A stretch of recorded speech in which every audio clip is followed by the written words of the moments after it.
오늘의 주요 뉴스입니다.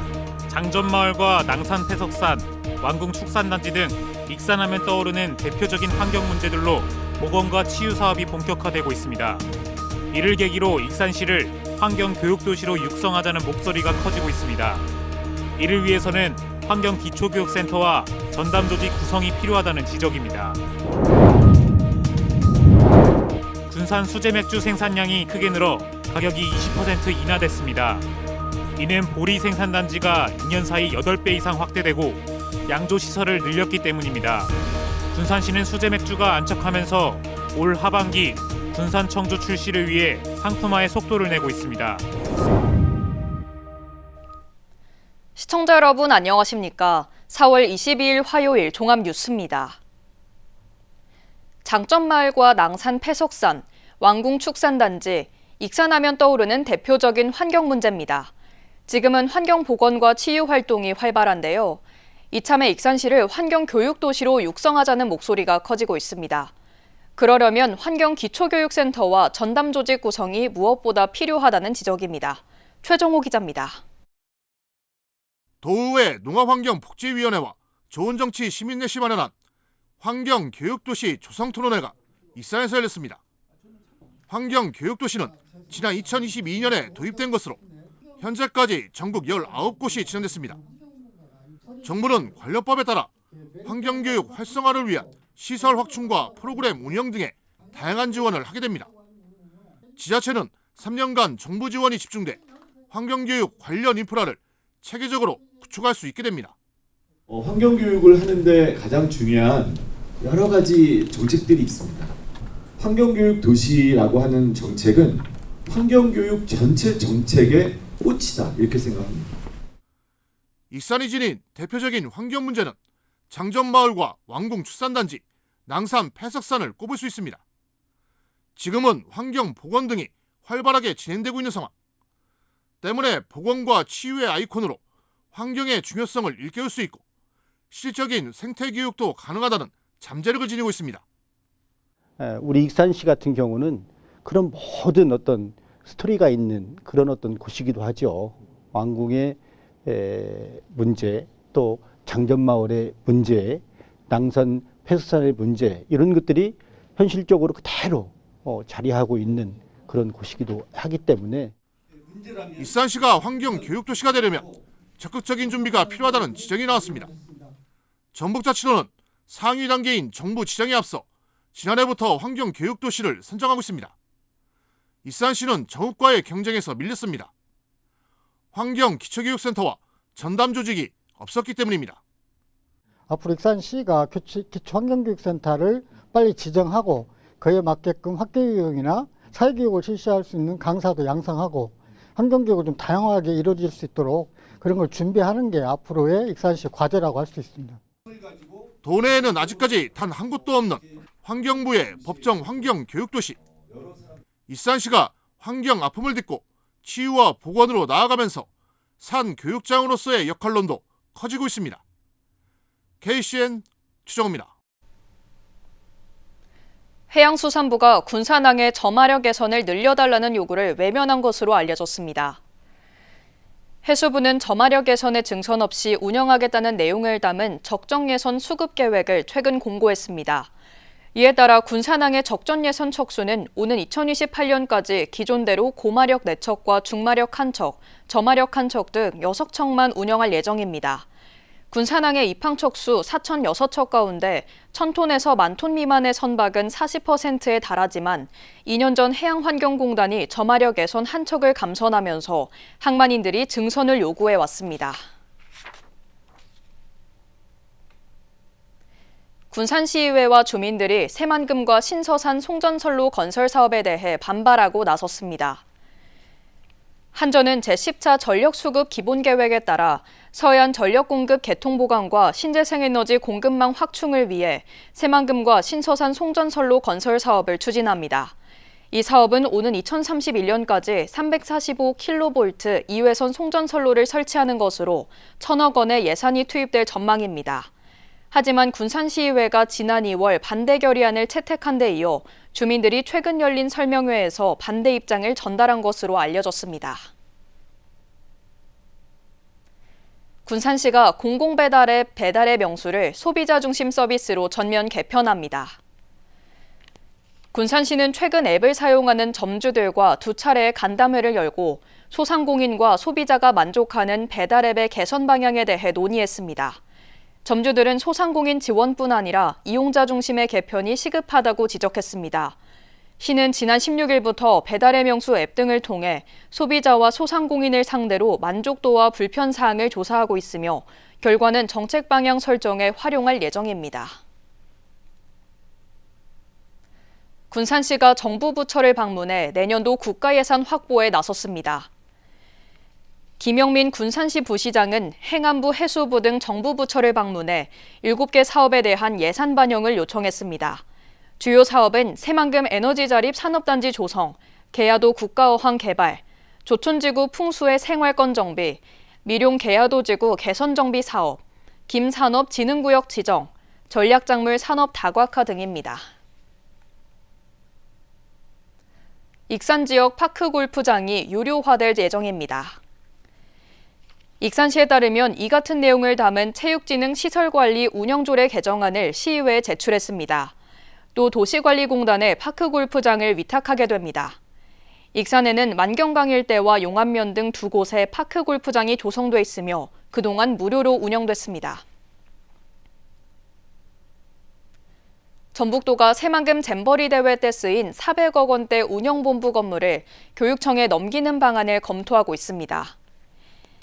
전북도는 430억 원이 투입된 글로벌 청소년 리더센터가 잼버리가 끝난 지 1년 8개월이 지나도록 활용 계획을 정하지 못하고 있습니다. 도는 지난 2015년 잼버리가 끝나면 한국 스카우트 연맹의 시설 운영을 맡기기로 했지만 법적으로 어려운 것으로 알려졌습니다. 이에 따라 도는 애물단지로 전락한 청소년 리더센터의 관리 주체를 교육청에 넘기는 방안을 검토하고 있습니다. 김경수 민주당 대선 경선 후보가 오늘 전북을 찾아 지지를 호소했습니다. 김 후보는 민주당 전북도당에서 당원 간담회를 갖고 자치도에 연간 예산 2조 원을 배정해 스스로 사업을 추진할 수 있도록 하겠다고 강조했습니다. 또 전북이 하계올림픽을 유치해 성공적으로 치를 수 있도록 사회 간접 자본 확충을 적극 지원하겠다는 의지도 피력했습니다. 한편 이재명 후보는 오는 24일 전북을 찾아 핵심 공약을 발표할 예정입니다. 군산 수제 맥주 가격이 20% 인하됐습니다. 이는 보리 생산단지가 2년 사이 8배 이상 확대되고 양조시설을 옮기면서 생산량이 대폭 늘어났기 때문인데요. 군산시는 수제 맥주가 안착하면서 올 하반기 군산 청주 출시를 목표로 상품화 작업에 속도를 내고 있습니다. 모형숙 기자입니다. 군산 농업기술센터 안에 있는 양조장. 1,500리터가 들어가는 원통 안에서 맥주가 익어갑니다. 3주가량 발효 공정을 거치면 신선한 풍미의 수제 맥주가 만들어집니다. 비어포트에 있던 양조장을 올해 초 농업기술센터로 옮기면서 생산량을 3배 높였습니다. 한 차례 만들 때마다 생산량은 1,500리터. 청년 생산자 4명은 연간 350톤을 생산하게 되면서 500ml당 판매가를 5,000원에서 4,000원으로 내렸습니다.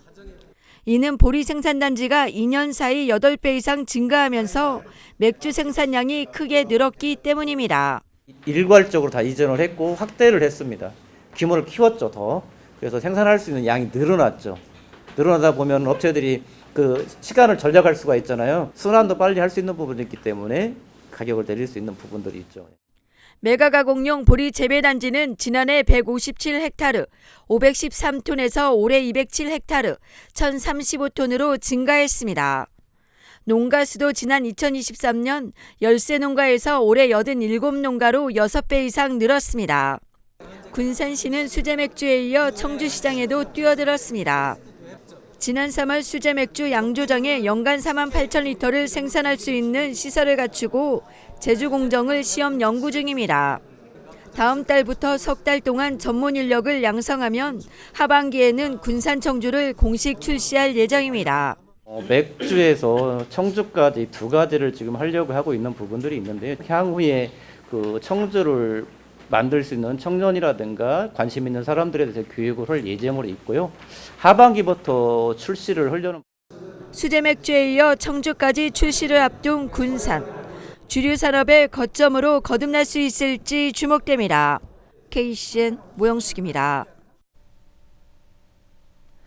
도내 서해안에서 올해 처음으로 비브리오 폐혈증균이 검출됐습니다. 전북자치도에 따르면 군산, 부안, 고창 등 도내 서해안에서 지난 14일 채취한 해수에서 비브리오 폐혈증균이 검출됐습니다. 올해 검출은 지난해의 경우 같은 달 23일 검출에 비해 일주일 정도 앞당겨진 겁니다. 연구원은 간 질환자 등 고위험군은 감염 시 치사율이 50%로 주의가 필요하며 어패류는 반드시 익혀 먹고 해수와 상처 접촉을 피할 것을 당부했습니다. 전북대와 원광대 의대생들의 수업 참여율이 여전히 저조한 가운데 지역 인재 비율은 그대로 유지하기로 했습니다. 전북대와 원광대는 내년도 의대 모집 인원이 증원전 수준으로 돌아갔지만 지역 인재 선발 비율은 60%를 그대로 유지할 것으로 보입니다. 올해 두 대학의 의대 지역 인재 비율은 모두 60%를 넘겨 전국에서 높은 편에 속합니다. 한편 전북대는 유급에 해당하는 학생들에 대해 학칙에 근거해 절차대로 진행할 예정이고 원광대는 유급 시한을 다음 달로 정했습니다. 오늘 55주년 지구의 날을 맞아 관공서가 건물 조명을 소등합니다. 익산과 군산시는 오늘 저녁 8시부터 10분 동안 건물 조명을 일제히 소등한다고 밝혔습니다. 또 각 가정에서도 소등 행사에 동참하거나 탄소 중립 행사에 참여해 지구의 소중함을 되새겨줄 것을 당부했습니다. 군산 비흥항에 전국에서 처음으로 어선 화재에 대응하기 위한 소화탄이 설치됐습니다. 군산해경은 분말 소화기 1대와 투척용 소화탄 6개로 구성된 보관함을 비흥항에 설치했습니다. 누구든지 선박 화재를 발견하면 소화탄을 꺼내 투척할 수 있습니다. 어선은 불이 쉽게 붙고 잘 꺼지지 않는 섬유 강화 플라스틱 소재가 사용돼 초기 대응이 중요합니다. 군산의 대표 항로 표지인 남방파제 등대가 LED 조명으로 바뀝니다. 군산지방해양수산청은 오는 8월 말까지 3억 원을 들여 46곳의 노후 항로 표지 시설 정비를 추진한다고 밝혔습니다. 이번 LED 조명 설치는 군산항을 드나드는 선박의 야간 안전을 크게 높이고 관광객들에게 색다른 볼거리를 제공할 것으로 기대됩니다. 이번 사업은 민관 협의를 거쳐 이뤄졌습니다. 군산시와 군산고용센터 등 3개 기관이 군산산업단지 고용지원 강화를 위한 업무 협약을 맺었습니다. 이들 기관은 협약에서 지난 2월 선정된 새만금 고용특구 일자리 지원 사업과 군산산업단지 일자리 밸런스 지원 사업의 추진에 나설 계획입니다. 새만금 고용특구 일자리 지원 사업은 군산 새만금 산업단지 내 36개 회사에 필요한 인력을 공급하고 고용 서비스를 제공합니다. 군산 산업단지 일자리 밸런스 지원 사업은 조선 자동차, 화학기업의 취업을 희망하는 구직자를 모집합니다. 정부가 유류세 한시 인하 조치를 추가 연장했습니다. 기획재정부는 이달 말로 종료될 예정이던 유류세 인하 조치를 2달 더 연장하기로 했습니다. 이에 따라 6월 30일까지 유류세 인하가 연장되지만 인하폭은 줄어들게 됩니다. 휘발유는 기존 15%에서 10%로 경유와 LPG 부탄은 기존 23%에서 15%가 적용됩니다. 계속해서 전북권 뉴스입니다. 전북 상공회의소 협의회가 대도시권 광역교통관리에 관한 특별법 개정안 공포를 환영했습니다. 전북상협은 22일 성명을 통해 대강법 개정안 공포는 전북이 교통오지에서 벗어날 수 있는 원동력을 확보하게 됐다고 평가했습니다. 또 전주권을 중심으로 전북이 대도시권으로 지정될 법적 기반이 마련됐다고 밝혔습니다. 특히 이번 대강법 공포가 교통인프라 확충을 가져올 것으로 확신한다며 국가 균형 발전을 이룰 수 있도록 최선을 다하겠다고 강조했습니다. 이수진 도의원이 21일 도의회에서 기자회견을 갖고 송하진 전 도지사가 사과해야 한다고 주장했습니다. 이 의원은 잼버리를 유치하며 부적절한 부지를 선정하고 현실성 없는 유치계획서를 작성한 송하진 전 도지사는 당시 전북도정의 최종 결정권자였던 만큼 도의적 책임을 지고 사과하라고 촉구했습니다. 또 잼버리 집행위원장이었던 김관영 지사에 대해서도 잼버리 파행을 어떻게 책임질 것인지 밝히라고 요구했습니다. 고창 아산면 중얼리 이팝나무가 산림청의 올해의 나무로 선정됐습니다. 중얼리 이팝나무는 조선 정조 3년에 심어진 기록을 토대로 수령이 240년에 이를 것으로 추정됩니다.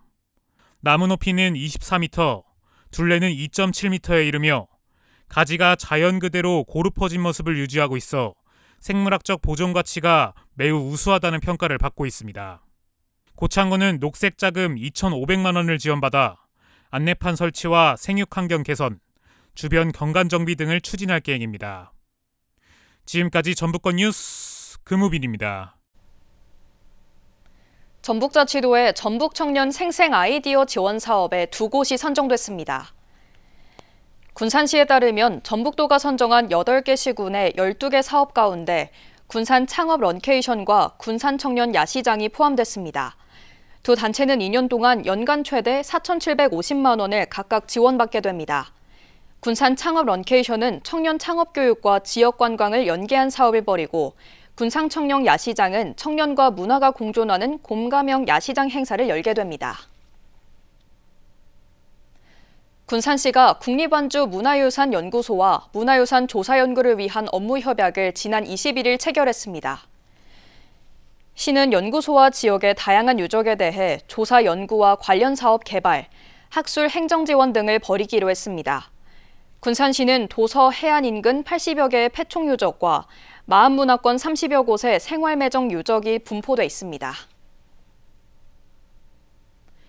군산교육청이 지역 초등학생들에게 예술처 프로그램을 지원합니다. 교육청은 22일 지역연계 학교 예술교육 활성화 사업으로 지역 초등학교의 다양한 체험과 공연 등을 지원한다고 밝혔습니다.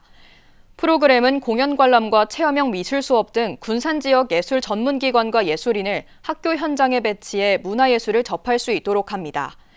교육청은 지난달부터 지역 문화예술처를 공모 선정하고 각 초등학교는 체험 선택 신청을 완료해 다음 달부터 본격 운영에 들어갈 예정입니다.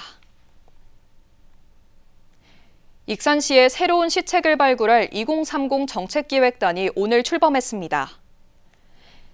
8기 기획단은 공무원 30여 명으로 구성됐으며 관광과 교육, 도시인프라, 환경 등 5개 분야에서 신규 정책을 발굴하기 위해 예술의 전당에서 첫 회의를 가졌습니다.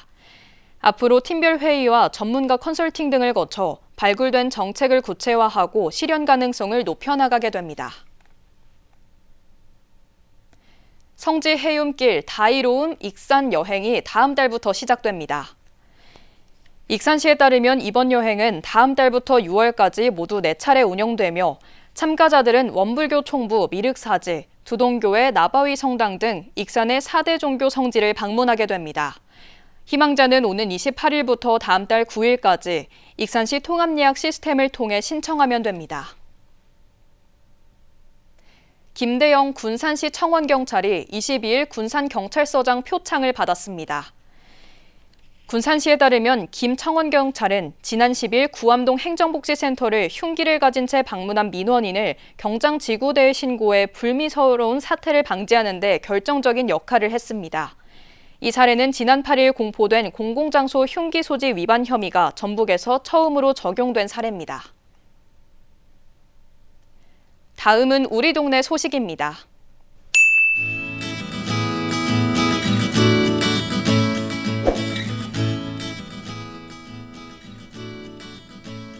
원광대병원과 원누리 후원회는 익산시의 어려운 이웃을 위해 백미 1,000kg을 기탁했다고 밝혔습니다. 이날 전달된 백미는 원광대병원 직원들이 자발적으로 기부한 성금을 통해 마련됐으며 저소득층과 위기가구 등 지원될 예정입니다. 원광대와 원누리 후원회는 지역의 대표 의료기관으로서 백미, 김장김치 등 11년째 매년 기부를 통해 이웃 돌봄에 앞장서고 있습니다.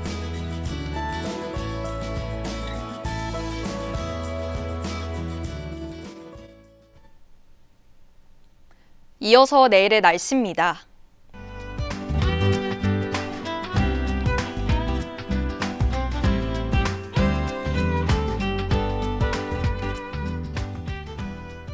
내일은 대체로 맑은 가운데 군산은 22도, 익산은 24도를 보였습니다.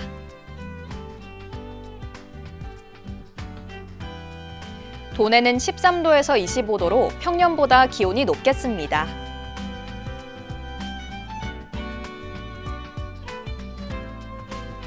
익산은 주간 최고 24도를 보이며 대체로 맑은 날이 이어지겠습니다.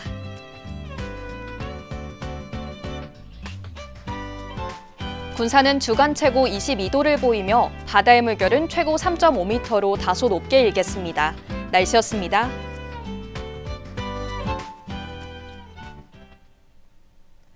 이상으로 KCN 종합뉴스를 마칩니다. 정확한 보도로 늘 함께하겠습니다. 시청해주신 여러분 고맙습니다.